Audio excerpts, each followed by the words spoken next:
안녕하세요. C 플러스 인터내셔널의 현학부입니다. 반갑습니다. 오늘 이야기를 시작하기 전에 말씀을 좀 드리고 싶은 게 있는데, 제가 지금 올리고 있는 그 영상들은 주로 제가 전공을 하고 있는 제 주특기인 계약에 대한 이야기들입니다. 그런데 계약에 대한 이야기들은 기초가 없으면 일단 이해하기가 굉장히 어려워요. 그래서 지금 초반에 올리는 그 영상들은 대부분 기초와 관련된 이야기들입니다. 그래서 좀 힘드시겠지만 영상 1회서부터 차근차근 이렇게 먼저 시청해 보시고 그 이후에 그 동영상들을 시청하는 것이 이해하는 데 좀 도움이 되지 않을까 이렇게 생각을 합니다. 오늘은 그 PD 계약 조건이 어떻게 구성이 되고 그 PD 계약 조건을 사용을 할 때 지켜지지 않는 것들 그 부분들이 있어서 그런 부분들에 대해서 설명을 좀 드리겠습니다. 지금 보시고 계신 슬라이드가 그 PD 2017년도에 개정한 계약 조건들 중에서 2017년도에 레드북, 옐로북, 실버북을 개정했죠. 그 중에서 이제 실버북, 우리 업체들이 지금 많이 관심을 갖는 것이 이제 실버북이에요. 실력 여부를 떠나서 굉장히 위험한 계약 조건임에도 불구하고 실버북들을 많이 채택하고 있는데, 실버북이 규정하고 있는 계약 문서들을 나열해 본 겁니다. 그리고 계약 문서 간의 해석상의 우선순위는 그 제일 위에 있는 문서가 가장 우선순위 같고요. 그 밑에 이렇게 쭉 열거된 순서에 따라서 계약 해석상의 우선순위를 갖게 됩니다. 자, 그러면 본격적으로 이제 계약 조건에 대한 이야기를 해드릴 텐데요. 계약 조건은 particular condition, general condition 크게 보면 이렇게 구성이 되고, 그다음에 particular condition은 part A, part B, part A는 contract data, part B는 special provision 이렇게 구성되도록 하고 있습니다. 제가 지금 그 계약 조건, PD기 만든 계약 조건을 가지고 나왔어요. 지금 요것이 99년판 계약 조건입니다. 잘 보일지 모르겠는데, 그리고 요것이 2017년판 계약 조건입니다. 실버북이죠. 실버북. 다 이제 실버 색깔을 가지고 있죠. 이 두 권을 가지고 나온 거는 이 99년판 계약 조건을 보면 반짝반짝거리죠, 그죠? 코팅되어 있습니다. 그리고 계약 조건도 실제 내용도 좀 더 코팅이 되어 있어요. 반짝반짝해서 여기에 글씨를 써지지 않습니다. 억지로 쓰면 써지겠지만, 이 얘기는 뭐냐 하면 손대지 말라는 얘기죠. 그게 이제 제가 하고 싶은 오늘 이야기의 주된 이야기 되겠습니다. 그런데 요 지금 심판은 좀 그냥 갱지예요. 요거는 저희들이 프린트한 겁니다. 그럼 저작권에 걸리는 거네. 피딕은 모든 계약 조건들을 발표하고 그래서 판매하고 있습니다. 여러분들이 이것을 구매하려 그러면 피딕 홈페이지에 들어가시면 뭐 얼마에 판다 이렇게 나와 있어요. 각 책별로. 근데 요거는 제가 이제 돈 주고 하드 카피를 이제 구매를 한 거고요. 요거는 저한테 프린트했다 그랬잖아요. 저작권을 훼손한 건 아니고요. 저희 같이 컨설팅 업체가 저작권을 훼손하면 큰일 나죠. 이거는 그 PDF, 일렉트로닉 파일, 전자 파일을 저희들이 산 겁니다. 비싸요. 비싸고 그 대신 전자 파일로 사게 되면 10부의 어떤 그런 그 복사를 할 수 있는, 프린트할 수 있는 그런 권리를 줍니다. 이제 저희 같이 이런 계약 조건을 다루는 업체 같은 경우에는 일렉트로닉 파일을 사는 게 좀 더 저렴할 수가 있어서 산 겁니다. 이 FIDIC 그 계약 조건은 어떻게 구성되어 있냐면 일반 조건이 나오고요. 앞에 이제 일반 조건이 1조부터 21조까지로 되어 있습니다. 1조부터 21조까지 되어 있는데 이 99년판은 1조부터 20조까지 되어 있거든요. 근데 형식 측면으로만 보면 내용 같아요.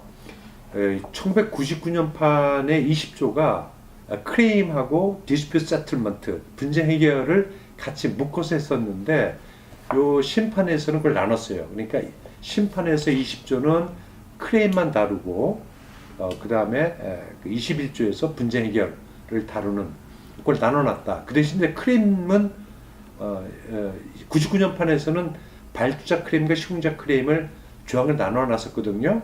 그런데 요 2판에서는 그걸 뭉쳐놨습니다. 발주자 클레임과 시공자 클레임 모두 20조에서 다루는 것으로 이렇게 하고 있는 차이겠습니다. 일반 조건이고요.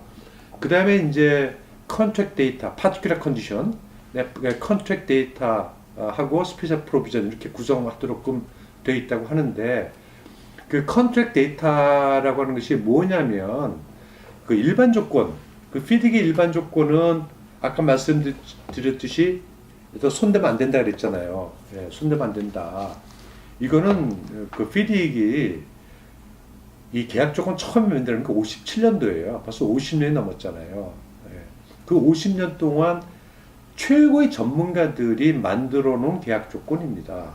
그렇기 때문에 여러분들이 어떤 직접 고치면 이 FIDIC이 만들어 놓은 게 의미가 없어지잖아요. 예. 이거는 여러분들 손댈 수 있는 게 아닙니다. 여러분들이 아무리 법의 최고의 법 전문가를 하더라도 이겨낼 수가 없어요. 없기 때문에 이거는 손대지 말아라. 손대면 그 FIDIC이 의도했던 것들이 훼손된다. 훼손되면 이게 공정계약 조건으로서 역할을 하겠습니까? 못하는 거죠. 예, 그래서 손대지 말아라. 이렇게 돼 있어. 그러니까 일반 조건은 그야말로 제너럴해요. 일반 조건에는 발주가 누구다라고 쓸 수 없잖아요. 그죠?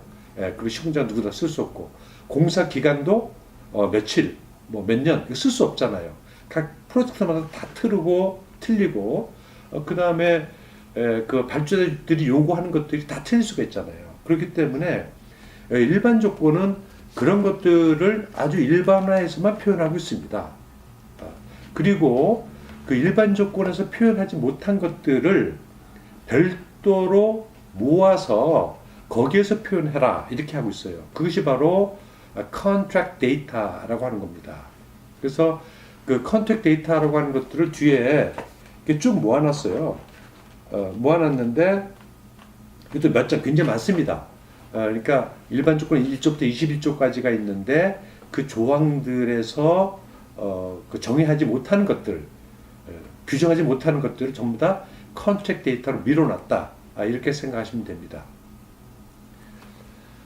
지금 보고 계신 것이 이제 contract data의 이제 첫 부분입니다. 첫 부분만 이제 제가 카피해서 여러분들을 보여드리고 있는 건데 여기 보시면 subclause 1.1.17 이 내용이 뭐냐면 cost plus profit을 적용해야 되는 경우에 profit을 몇 %로 정하는 것이 굉장히 큰 문제인데 이것을 이제 정하면 되는데 발주자 시공자가 정하면 되는데 만약에 정하지 못했을 경우에는 지금 노란색으로 칠해진 게 그 FIDIC이 기본값으로 주어지고 있는 겁니다. 그러니까 이거는 이제 FIDIC의 기본값으로 주어지고 있는 거고 여러분들이 이걸 고치고 싶으면 발주자 고치고 싶으면 또 시공자 입장에서 고치고 싶으면 고치면 돼요. 뭐 10% 하든지 15% 하든지 이렇게 하면 됩니다.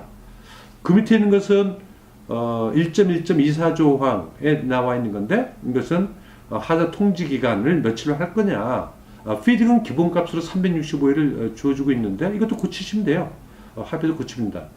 이렇게 각각의 조항들이 확정할 수 없는 것들을 contract data를 통해서 정의할 수 있게끔 규정할 수 있게끔 이렇게 그 FIDIC은 하고 있다.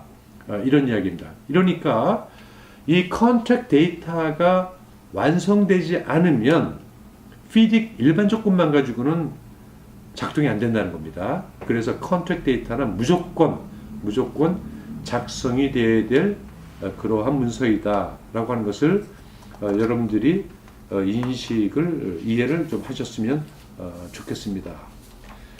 그 다음에 이제 스페셜 프로비전에 대한 건데, 이것도 이제 스페셜 프로비전의 한 예를 들어드렸습니다. 이제 파티클러 컨디션의 예라 그랬는데, 스페셜 프로비전이죠. 여기 보면 이제 서브클로즈 1.5, 이 스페셜 프로비전은 뭐냐면 일반 조건 내용 그 자체를 근데 바꾸고 싶다, 나는 마음에 안 든다, 이렇게 했을 경우에 일반 조건에 직접 손을 대지 말고, 손을 못 댄다 그랬잖아요. 손을 대지 말고 이렇게 별도의 문서를 통해서 고치세요 라고 하는 것이 FDIC의 요구 조건이에요. 그러니까 예를 들면 1.5조항을 priority of document를 좀 바꾸고 싶다 라고 하게 되면 그 밑에 이제 example 예로 나와 있지 않습니까? 이런 식으로 고쳐라. 근데 거기 보면 delete subclause 1.5 and substitute 이렇게 나와 있잖아요. 이게 뭐냐면 특수 조건을 만들 때 일반 조건에 해당되는 조항이 언급될 수 있도록 하여야 한다 라고 하는 것이 FDIC의 그 요구 조건입니다. 정리하면 그 FDIC은 일반 조건을 만들어 놓은 거죠. 그 일반 조건은 손대지 마십시오. 이렇게 하고 있는 겁니다. 일반 조건 손대 만드시는 겁니다. 그 FDIC의 요구 조건이에요. 만약에 일반 조건을 그대로 손대게 되면 이건 FDIC가 좀 허락을 받아야 돼요. 저작권 관련된 문제이기 때문에 허락을 받았다 하더라도 일반 조건 손대는 거는 이건 굉장히 바람직하지 않습니다. 일반 조건을 손댄다는 건 어떤 의미냐? 이게 굉장히 심각한 의미를 가질 수 있는데요. 이게 뭐냐면 FDIC를 모른다라고 하는 자백이 있어요. 이 FDIC 계약 조건이 좀 굉장히 복잡하거든요. 각각의 조항들을 서로 물고 있습니다. 그러니까 이 물고 있는 것들을 잘 이해를 못하면 이 특수조건을 만들고 싶어도 만들 수가 없어요. 그렇기 때문에 그런 사람들, 잘 이 FDIC 계약 조건을 제대로 이해하고 있지 못한 사람들이 선호하는 게 직접 손대는 겁니다. 편하잖아요. 또는 진짜 전문가예요. 전문가임에도 불구하고 가끔씩 일반 조건을 그냥 손대는 경우가 있습니다. 이건 뭐냐? 뭔가 약점이 있다는 거죠. 그리고 그 약점 또는 위험성, 시공자에게 닥칠 위험성을 숨겨놓으려고 하는 그런 악의적인 의도가 포함되어 있을 수도 있다. 저희 계약 전문가들은 그렇게, 저는 적어도 그렇게 생각하고 계약 조건을 읽습니다. 그렇기 때문에 그 FDIC이 이야기하는 대로 일반 조건은 손대지 마시라 라고 하는 거고, 두 번째는 손대고 싶으면 스페셜 프로비전을 통해서 손대라. 그리고 스페셜 프로비전도 그냥 쓰는 게 아니고 자기가 손대고 싶은 일반 조건을 인용해서 손을 대야 된다. 그러니까 어차피 일반 조건을 모르면 특수 조건을 작성할 수 없게끔 이렇게 되어 있습니다. 그리고 우리가 컨트랙트 데이터, 일반 조건에서 특정하지 못한 그런 숫자나 또는 규정들, 이런 규정들은 컨트랙트 데이터라고 하는 문서, 이건 이제 붙어 있어요. 이 뒤에 붙어 있으니까 그 문서를 통해서 채워 넣어야 일반 조건이 비로소 생명을 가지고 작동하기 시작한다. 이렇게 이해를 하시면 되겠습니다.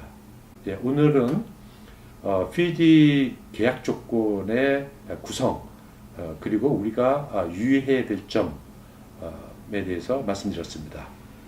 감사합니다.